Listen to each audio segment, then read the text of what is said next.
کوہ کاف کا سردار قسط نمبر 5۔ اذلان کچھ دنوں سے سکون میں تھا۔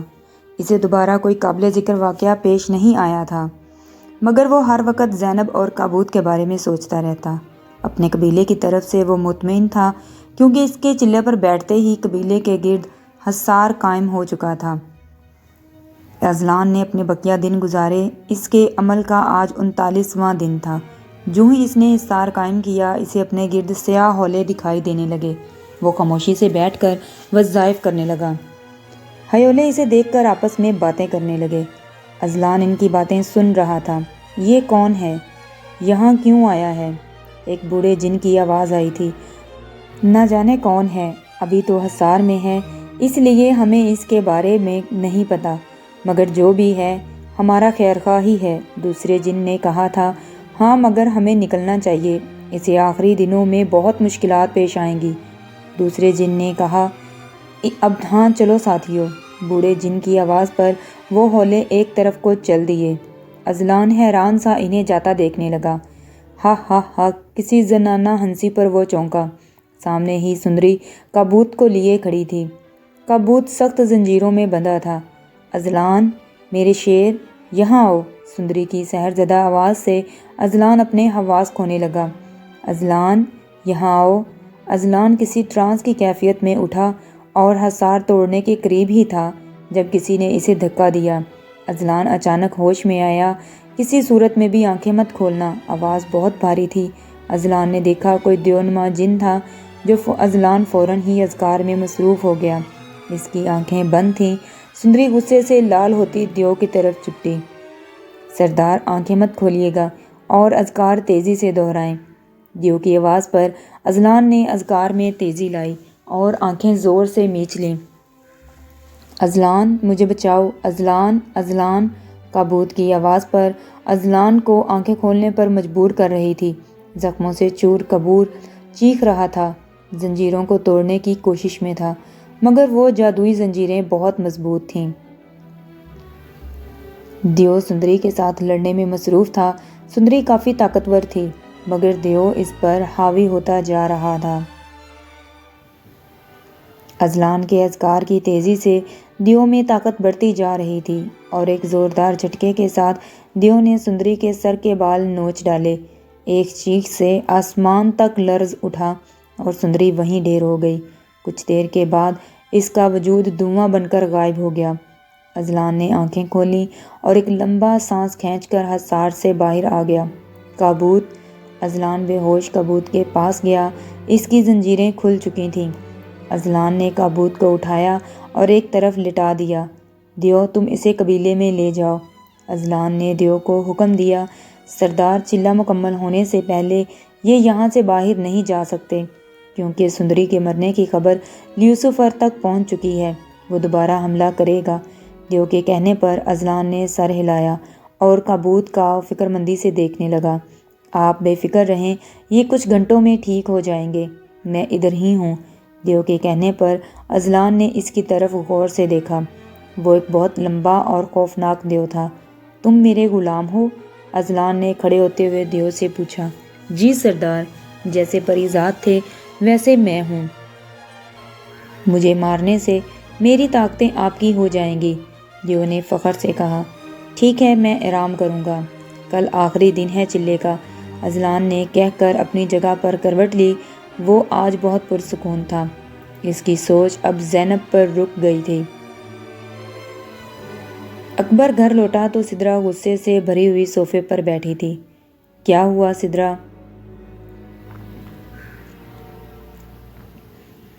اکبر کے پوچھنے پر وہ غصے سے اٹھی۔ کیا نہیں ہوا یہ بولو۔ اس کمینی نے کوئی جادو کیا ہے میری بیٹی، میری ثنا، وہ بھاگ گئی کسی لڑکے کے ساتھ، سدرا نے روتے ہوئے کہا۔ اکبر کے پیروں تلے سے زمین کھسک گئی۔ کیا بک رہی ہو؟ پاگل ہو گئی ہو کیا؟ اکبر نے سدرا کو جھنجھوڑا۔ میں پاگل نہیں ہوں، نہیں ہوں، سدرا نے روتے ہوئے کہا۔ بھائی، وہ بھاگ گئی ہے شکیل کے ساتھ، زینب کمرے سے نکلتے ہی بولی۔ اکبر نے پتھرائی نظروں سے زینب کو دیکھا۔ میں نے اپنے محافظوں سے پتہ کروایا ہے، میرے اچھے کپڑے اور سجا کمرہ دیکھ کر وہ لالچی ہو گئی، شکیل کے بہکانے پر وہ پھسل گئی اور پیسوں کی خاطر اس سے دوستی کر لی۔ شکیل کا رشتہ میرے لیے آیا تو ثنا نے شکیل کو برا بھلا کہا۔ شکیل نے محبت کا یقین دلانے کے لیے اسے بھگا کر شادی کر لی ہے۔ اسے لے کر طوائفوں کے کوٹھے پر چلا گیا ہے۔ رات سے وہ درندوں کا شکار ہو رہی ہے۔ زینب نے پریشانی سے ساری بات بتائی اور ایک آنکھ سے آنسو گرا تھا۔ زینب خدا کے لیے اسے بچا لو، میری بچی ہے، کیوں تم نے یہ سب کیا جادوگرنی؟ سدرا نے اسے کوسا۔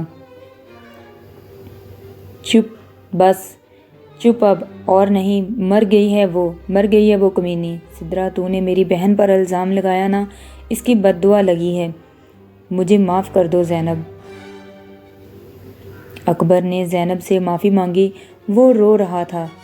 ہاں، وہ مرد نہیں، باپ ہو کر رو رہا تھا۔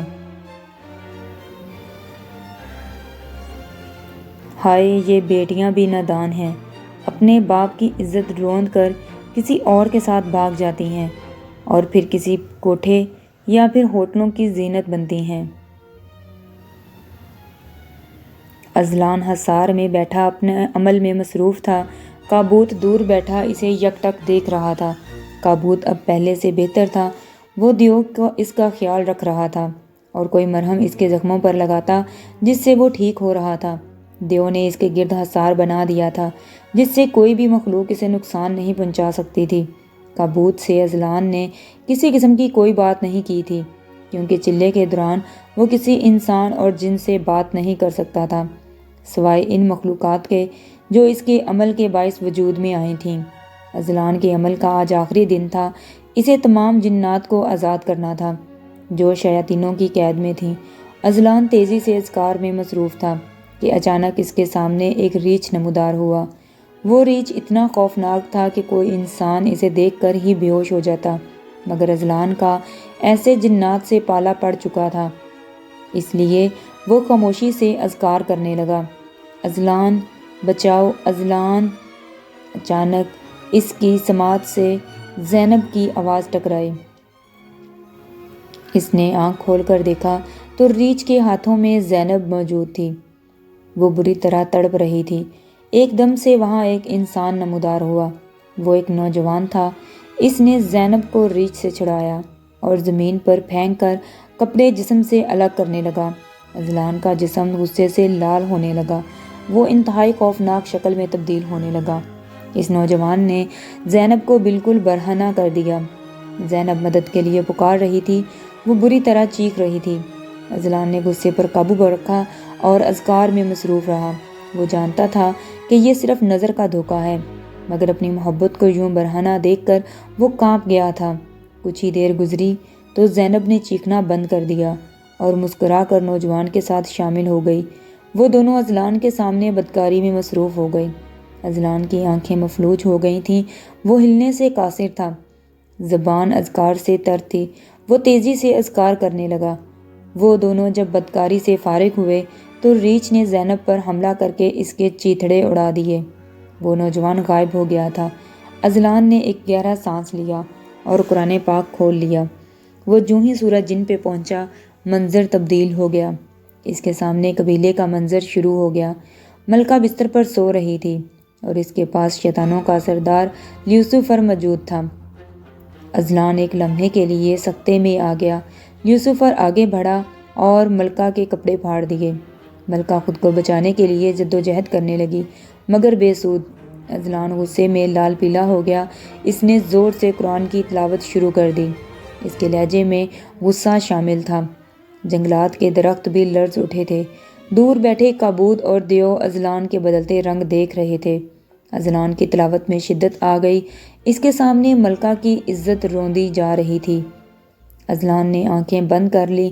خدا خدا کر کے چلہ مکمل ہوا۔ ایسے ہی شیاطینوں نے اذلان کو بھٹکانے کی کوشش کی مگر جیت اذلان کی ہی ہوئی۔ اذلان حصار ختم کر کے باہر آیا تو ہر طرف روشنی پھیل گئی اور کافی سارے جنات وہاں نمودار ہو گئے۔ انہوں نے بڑھ کر اذلان کے ہاتھ چوم لیے۔ دیو آگے بڑھا اور اذلان کے ہاتھ چوم کر اسے تلوار سونپی۔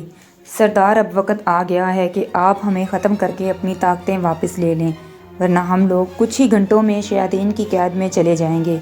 دیو کے کہنے پر اذلان نے پری زادوں کو طلب کیا۔ زینب کی خیریت دریافت کر کے اس نے تلوار پر کچھ پڑھ کر پھونکا اور تلوار سے سب جنات اور پری زادوں کے دل کے مقام پر کراس کا نشان لگایا۔ دیکھتے ہی دیکھتے تمام مخلوقات روشنی میں تبدیل ہو گئیں اور وہ روشنی اذلان میں سرایت کر گئی۔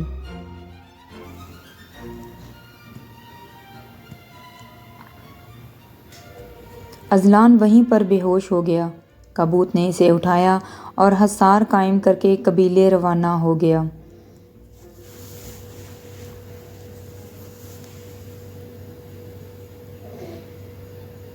زینب صوفے پر بیٹھی چائے پینے میں مصروف تھی۔ سدرا کمرے میں آرام فرما رہی تھی۔ پچھلے کچھ دنوں سے سدرا زینب کو بہت کوس رہی تھی، مگر پری زادوں کی وجہ سے زینب محفوظ تھی۔ زینب چائے پی کر اٹھی تو پری زادوں نے اسے روک کر اپنے جانے کا بتایا۔ اذلان سردار کا چلہ مکمل ہو گیا ہے، ہمیں جانا ہے، اپنا خیال رکھیے گا، وہ خود آپ سے ملنے آئیں گے۔ پری زاد جواب سنے بغیر غائب ہو گئے۔ زینب پریشانی سے کچن میں چلی گئی۔ اذلان کب آئے گا؟ مجھے کب لے کے جائے گا؟ اللہ کا شکر ہے کہ وہ ٹھیک ہے، بس اب وہ آئے تو میں اس کے ساتھ ہی جاؤں گی۔ زینب خود کلامی کرتی ہوئی کمرے کی جانب بڑھ گئی۔ جی تو دوستو، کہانی اپنے اختتام پذیر موڑ کی طرف جا رہی ہے۔ کیسی لگی کہانی کی 5ویں قسط آپ کو مجھے کمنٹ سیکشن میں ضرور بتائیں۔ میرے چینل کو سبسکرائب کریں، میری ویڈیوز کو لائک کریں، شیئر کریں اور مجھے اپنا دعاؤں میں یاد رکھیں۔ اپنا بہت سا خیال رکھیں۔ ملتے ہیں پھر ایک نئی قسط کے ساتھ۔ اللہ حافظ۔